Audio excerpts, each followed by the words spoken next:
Marami nga ngayon ang napareact or na-touch dito sa recent vlog nga ni Ivana kung saan nakatagpo nga ni Ivana si tatay na sobrang bait.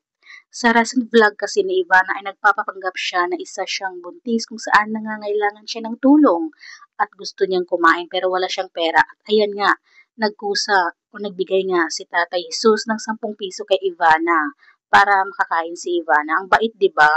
Kaya na-touch talaga ang damdamin ni Ivana kaya hindi niya ito tinantanan.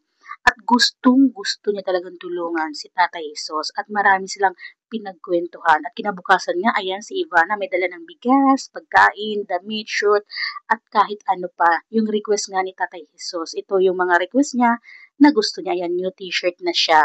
Nakakatuwa no na isa nga si Tatay Jesus na walang-wala na at ayan nga nasa street lang siya nakatira pero nandun pa rin yung puso niya sa pagtulong, pagbigay ng 10 piso kay Ivana.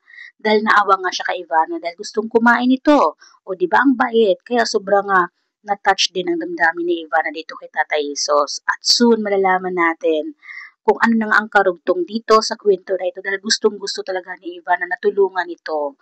Sa ngayon ay hinahanap pa ni Ivana ang pamilya ni Tatay Jesus o kamag-anak nito. Abangan natin soon guys kung ano ang karugtong dito.